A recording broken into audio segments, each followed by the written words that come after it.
오늘 우리에게 주시는 하나님의 말씀 이사야 62장 1절에서 5절까지입니다. 시온의 의가 빛처럼 드러나고 예루살렘의 구원이 횃불처럼 나타날 때까지 시온을 격려해야 하므로 내가 잠잠하지 않겠고 예루살렘이 구원받기까지 내가 쉬지 않겠다. 이방 나라들이 내게서 의가 이루어진 것을 볼 것이다. 뭇 왕이 내가 받은 영광을 볼 것이다. 사람들이 너를 부를 때에 주님께서 내게 지어주신 새 이름으로 부를 것이다. 또한 너는 주님의 손에 들려있는 아름다운 면류관이 될 것이며 하나님의 손바닥에 놓여있는 왕관이 될 것이다. 다시는 어느 누구도 너를 두고 버림받은 자라고 하지 않을 것이며 다시는 너의 땅을 일컬어 버림받은 아내라고 하지 않을 것이다. 오직 너를 하나님께서 좋아하시는 여인이라고 부르고 내 땅을 결혼한 여인이라고 부를 것이니 이는 주님께서 너를 좋아하시며 내 땅을 아내로 맞아주는 신랑과 같이 되실 것이기 때문이다. 총각이 처녀와 결혼하듯이 너의 아들들이 너와 결혼하며 신랑이 신부를 반기듯이 내 하나님께서 너를 반기실 것이다. 아멘. 지난 주일에는 세례에 사용되는 물 이야기를 주로 했습니다. 우리는 예수님이 요단강 물로 세례 받으신 이야기를 들었습니다. 세례 받을 때 사용되는 물은 마치 어머니의 양수와 같아서 우리의 생명을 지켜주는 물, 곧 생명의 물입니다. 물 없이는 살 수 없죠. 우리 인간에게 가장 중요한 것 중 하나를 꼽으라면 단연 물을 꼽을 것입니다. 물이 있는 곳에 생명의 가능성이 있어요. 그러나 지난 주일에 읽었던 이사야 본문을 통해서는 물이 위험할 수도 있다라는 것을 알게 되었는데요. 내가 물 가운데로 건너갈 때에 내가 너와 함께하고 내가 강을 건널 때에도 물이 너를 침몰시키지 못할 것이다. 그러니까 물은 우리에게 생명을 주기도 하지만 너무 많은 물, 성난 물, 통제 불가능한 물은 우리를 침몰시킬 수도 있는 죽음의 물입니다. 지난주에 우리는 또 세례식에 사용되는 그 물을 직접 이렇게 만지면서 우리가 받은 세례를 기억하며 감사드렸고 또 우리가 세례 받을 때 했던 다짐과 결심을 새롭게 하기도 했습니다. 지난 주일에는 물이 우리 예배의 시각적 중심을 차지했다면 오늘은 포도주가 우리 예배의 초점이 됩니다. 포도주도 알코올이 들어간 술이기 때문에 여러분에게 포도주를 마시라고 장려할 수는 없지만 포도주는 역사가 시작한 이래 인류와 늘 함께 있었고 인간이 기쁨을 나누는 자리에는 빠질 수 없는 손님이었습니다. 이것은 성경에서도 예외는 아니었어요. 포도주 이야기를 더 하기 전에 오늘 읽은 이사야 본문을 먼저 살펴보겠습니다. 1절 시온의 의가 빛처럼 드러나고 예루살렘의 구원이 횃불처럼 나타날 때까지 시온을 격려해야 하므로 내가 잠잠하지 않겠고 예루살렘이 구원받기까지 내가 쉬지 않겠다. 당시 예루살렘은 마치 대규모 정전 사태가 발생한 것처럼 어둡고 캄캄한 상태였습니다. 희망의 불들이 다 꺼져버렸습니다. 수십 년 전 바벨론 침공으로 성벽은 다 허물어졌고 성전과 왕궁은 불타버렸고 대부분의 사람들은 전쟁에서 죽었거나 포로로 끌려갔고 많은 사람들은 도망쳐서 여기저기 흩어졌습니다. 그 땅에는 아주 가난한 사람들만 남았지만 전쟁이 지나간 땅은 황폐해져서 농사를 지어도 결실은 부실했습니다. 땅 잃고 주권, 나라 잃고 가족도 잃고요. 백성도 가족도 잃고 생업도 잃은 백성. 포로가 되어 당한 고난과 또 주변 민족들로부터 받은 조롱과 모욕, 한때 하나님의 백성이라는 그런 자부심도 있었지만 이제는 회생의 소망마저 잃어버린 백성. 그런데 예언자는 오늘 이 백성을 격려해야 되기 때문에 쉬지도 않겠고 잠잠하지도 않겠다고 말합니다. 언제까지요? 시온의 의가 빛처럼 드러나고 예루살렘의 구원이 횃불처럼 나타날 때까지 말입니다. 지금 현실은 어둡고 캄캄하지만 예언자는 하나님의 계획을 알게 된 겁니다. 그 계획은 너무나 놀라운, 믿기에는 너무나 좋은 계획이었지만 상실감과 좌절감에 눈먼 백성은 이 계획을 상상조차 못하고 있기 때문에 예언자가 한두 번 말한다고 그들이 쉽게 믿지 못할 것입니다. 그래서 예언자는 그들이 믿고 알아듣고 믿을 때까지, 아니 실제로 구원을 받을 때까지 쉬지 않고 이 메시지를 선포하겠다는 것이에요. 도대체 예언자가 본 미래는 어떤 것일까요? 예언자가 본 미래는 이 주변 민족들이 지켜보는 가운데 이스라엘이 구원받게 되는 그런 것.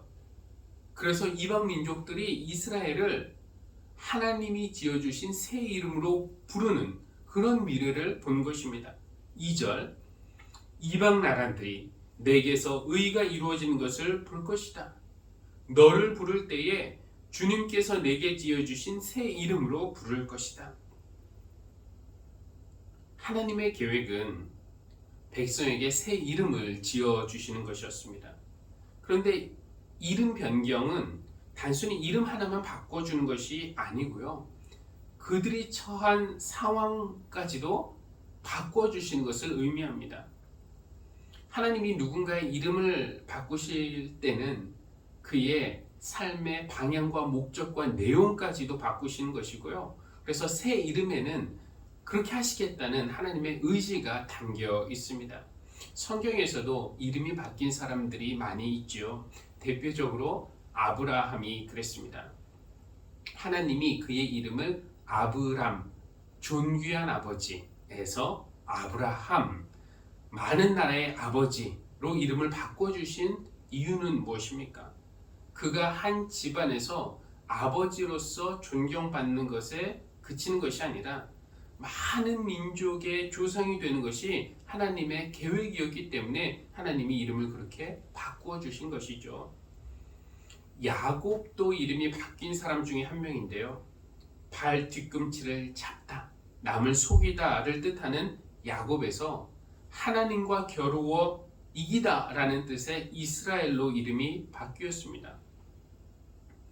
그는 이기는 사람이 될 것인데 더 이상 꾀를 부리거나 남을 속여서 승리하는 그런 사람이 아니라 하나님에게 모든 것을 건 승부를 통해서 세상에서 승리하는 삶을 살게 될 것이다 라는 것이 하나님이 그의 이름을 야곱에서 이스라엘로 바꿔주신 이유였습니다.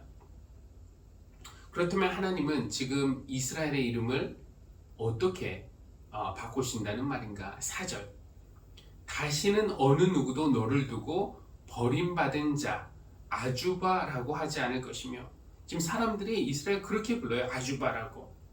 다시는 너의 땅을 일컬어 버림받은 아내 쉐마마라고 하지 않을 것이다. 오직 너를 하나님께서 좋아하는 여인 헵시바라고 부르고 내 땅을 결혼한 여인 뷰라라고 부를 것이니. 우리가 읽는 새 번역에서는 지금 이름의 뜻을 다 풀이해서 번역을 했는데요. 만약에 뜻을 풀이하지 않고 그냥 이름처럼 번역한다면 어느 누구도 너를 두고 아주바라고 하지 않을 것이며 다시는 너의 땅을 일컬어 쉐마마라고 하지 않을 것이다. 오직 너를 헵시바라고 부르고 내 땅을 뷰라라고 부를 것이다 라고 해야겠죠.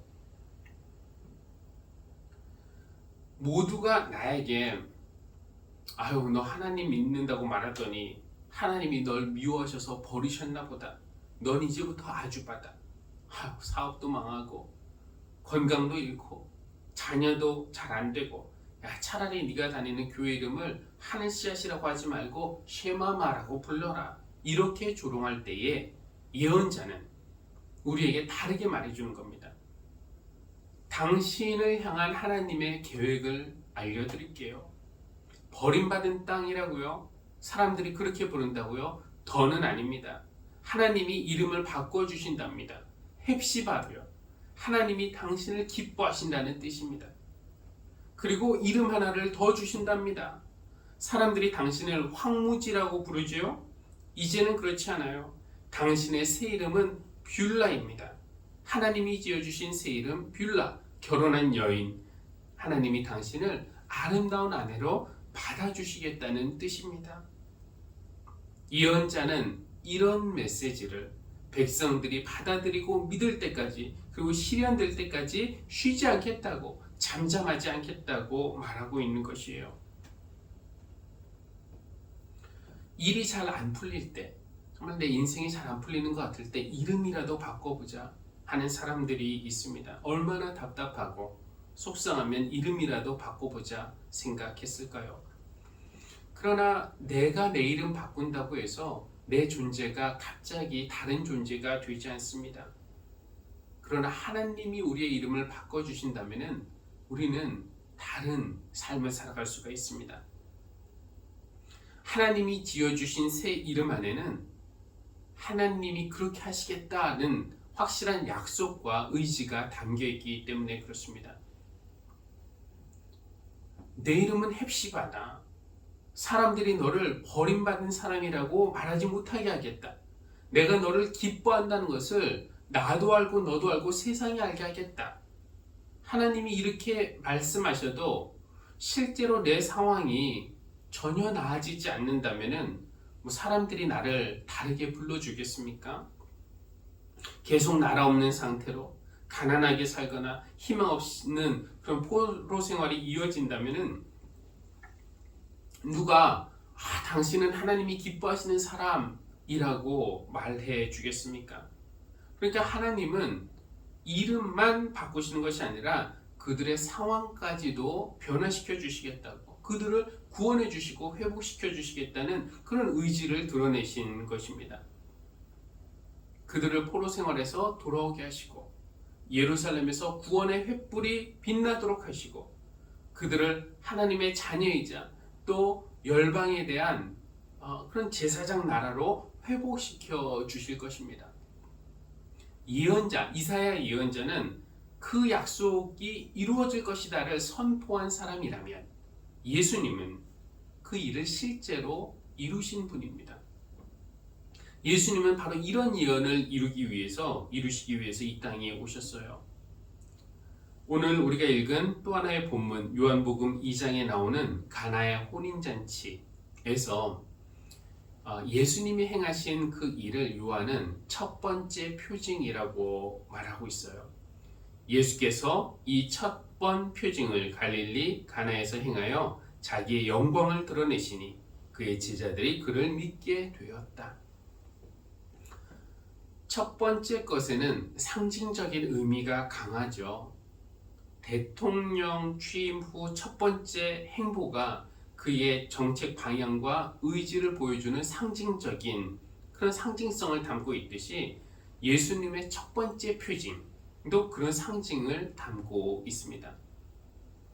첫 번째 행보, 예수님의 첫 번째 표징에 담긴 그 상징적인 의미는 무엇인가? 간단하게 말씀드리면 변화입니다. 밋밋한 물과 같은 삶에서 기쁨 넘치는 포도주와 같은 삶으로의 변화. 갈릴리의 가나라는 동네에서 혼인잔치가 있었고 예수님과 제자들 그리고 예수님의 어머니 마리아도 초대를 받았습니다. 그런데 이 잔치 도중에 포도주가 그만 떨어지고 말았습니다. 혼주가 당황했겠죠. 귀한 손님들 초대해 놓고 가장 중요한 포도주가 떨어졌으니 이거 어떡합니까?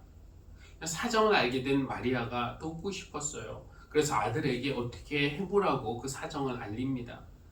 예수님은 처음에는 아직 때가 되지 않았다면서 아무 개입 안 하실 것처럼 말씀하셨지만 곧 제자들을 시켜서 문제를 해결하셨는데요. 그 집에 돌로 만든 항아리 6개가 있었는데 예수님이 거기에 제자들에게 거기에 물을 가득 담으라고 하셨고요. 또 제자들은 그렇게 한 다음에 잔치를 맡은 사람에게 갖다 주었더니 이게 어떻게 된 것입니까? 물이 변하여 포도주가 되었습니다.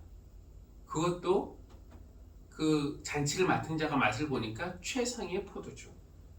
그래서 이렇게 말하죠. 신랑에게 누구든지 먼저 좋은 포도주를 내주고 손님들이 취한 뒤에 덜 좋은 것을 내놓는데 그대는 이렇게 좋은 포도주를 지금까지 남겨두었구려. 저는 이것이 칭찬인지 핀잔인지는 잘 모르겠는데 어쨌든 포도주 덕분에 불평 가득한 혼인이 될 뻔했던 잔치는 정말 기쁨이 넘치는 축제가 되었죠. 이 이야기에도 여러 가지 포인트를 우리가 이야기할 수 있지만 핵심은 돌 항아리에 담겼던 것이 물에서 포도주로 변화되었다는 것입니다. 우리 주님이 하시는 일, 그리고 앞으로 하실 일이 바로 이런 것이라는 거예요. 예수님은 우리 삶을 물에서 포도주로 변화시키는 일을 하시기 위해서 이 땅에 오셨다는 것을 상징적으로 보여준 첫 번째 행보가 바로 가나의 혼인잔치입니다. 우리의 삶은 혼인잔치처럼 즐거운 것, 기쁜 것이어야 합니다. 우리에게 주어진 삶은 고생하라고 하나님이 주신 것이 아니라 즐겁게 누리라고 주신 선물입니다. 그러나 우리의 현실은 어떻습니까? 포도주가 떨어진 혼인잔치처럼 우리 삶에서 기쁨이 떨어지는 일이 너무 자주 있습니다. 준비를 철저히 하면 되나요? 준비를 철저히 했다고 생각했는데도 포도주가 떨어져서 당황한 혼주처럼 예측 불가능한 일이 우리를 당혹스럽게 하고 우리 삶에서 기쁨을 빼앗아갑니다. 기뻐야 할 우리의 삶에 기쁨이 떨어지는 이유는 여러 가지일 겁니다. 다른 사람과의 비교, 다른 사람과 비교해 보니까 내 삶이 상대적으로 너무나 초라하고 빈약해 보이기 때문이고요. 기쁨이 사라지고 또 욕심과 미움과 상처에 사로잡혀 있어서 내 영혼이 자유롭지 못하기 때문에 기쁨이 떨어지고 하나님을 온전히 의지하지 못해서 불안해하고 두려워하기 때문에 기쁨이 사라지고 하나님의 전적인 사랑보다는 세상의 이런저런 말 때문에 위축되기 때문에 기쁨이 떨어집니다. 어이 버림받은 사람, 어이 황무지 라고 누가 부를 때 나를 부르는 것 같지는 않습니까? 루저, 실패자, 낙오자, 무능력자, 열정 부족한 자, 복 없는 자, 심지어 재수 없는 자, 사람들이 내뱉은 인색한 평가와 불쑥불쑥 들이미는 엄격한 잣대로 우리를 평가해보면 정말 그런 이름으로 불리는 것이 맞는 것 같다는 생각이 들기도 합니다. 그런 생각이 들 때 우리는 위축되고 우리 삶에서 기쁨이 사라지죠. 포도주가 떨어진 잔치의 주인처럼 쥐구멍이라도 들어가고 싶은 정도로 당황스러울 때도 있습니다. 그 순간 헵시바 하며 우리를 부르시는 분이 계십니다. 그리고 우리의 물을 포도주로 바꾸신 후 잔을 높이 들자 이렇게 말씀하시는 분이 계십니다. 우리를 향한 하나님의 마음은 기쁨이라고, 삶은 고행의 바다가 아니라 선물이고 잔치고 기쁨이어야 한다고 가르쳐 주십니다. 내가 너의 삶을 그렇게 변화시켜 주기 위해서 왔다고 선언을 하십니다. 그렇습니다. 세상을 향해서 나 그래도 괜찮은 사람이야, 나 사랑받을 만한 자격이 있는 사람이야 라는 것을 증명하기 위해서 무리하고 정말 쉬지 않고 애쓰는 것이 인생의 본질은 아니죠. 이미 나를 좋아하신다고 고백하셨고 처음부터 너로 인해 기쁨을 이기지 못했다고 말씀하셨던 하나님, 그 하나님 앞에서 우리는 나의 가치와 자격을 인정받기 위해서 안달할 필요가 없습니다. 이미 하나님은 우리를 있는 모습 그대로 사랑하시거든요. 하나님 안에서 그리고 하나님과 함께 주어진 삶을 누리고 즐기는 것이 우리를 향한 하나님의 창조 의도라고 말할 수 있겠습니다. 오늘 이사야 본문과 요한복음 본문을 연결하면 주님이 우리에게 들려주고 싶어 하시는 음성을 한 문장의 건배사로 요약할 수 있을 것 같아요. 헵시바, 잔을 높이 들어라. 물론 우리가 헵시바로 불리지 못할 만한 그런 일들, 잘못한 일들을 세상에서 하기도 했죠. 비난과 조롱을 받을 만한 일도 했겠고 신뢰를 주지 못할 행동도 하며 살았습니다. 세상의 평가, 나를 향한 세상의 평가를 겸허히 받아들이는 것이 필요하기는 하지만 그러나 세상의 조롱과 모욕 때문에 우리가 위축되어서는 안 될 것입니다. 우리의 귀가 향해야 할 곳은 세상의 평가가 아니라 하나님의 음성이고요. 우리의 시선이 가서 닿아야 할 곳은 세상의 잣대가 아니라 하나님의 마음이라고 믿습니다. 세상에서 좋은 소리 듣기 위해서, 좋은 평가 받기 위해서 안달하는 사람이 아니라 하나님과의 관계에서 진실한 사람이 되어야 하겠습니다. 우리의 부족함에도 불구하고 하나님은 우리를 향해 부르십니다. 항아리 한가득 기쁨의 포도주를 준비하시며 헵시바, 잔을 높이 들어라. 우리의 삶에 기쁨이 회복되기를 간절히 원하시는 하나님의 마음이 이 건배사에 담겨 있습니다. 황무지에서 헵시바로 우리의 이름을 바꾸어 주시는 하나님, 항아리의 물을 포도주로, 우리 인생의 내용을 물에서 포도주로 바꾸어 주시는 예수님, 그리고 우리가 기쁨의 삶을 꾸준히 살아갈 수 있도록 우리의 마음을 인도하시고 또 지켜주시는 성령님, 이렇게 삼위일체 하나님께서 여러분의 삶을, 여러분의 가정을, 그리고 우리 교회를 기쁨의 혼인잔치로 변화시켜 주시기를 주님의 이름으로 기원합니다. 기도하시겠습니다. 우리에게 새 이름을 지어주시는 하나님, 우리가 세상에서 여러 가지 이름으로 불렸고 그런 이름들 중에는 놀림과 조롱과 모욕과 혐오를 담고 있는 이름들도 있었습니다. 우리는 또 그런 이름들을 그대로 받아들여서 자신을 비하하기도 하고 사람을 미워하기도 하고 하나님을 원망하기도 했습니다.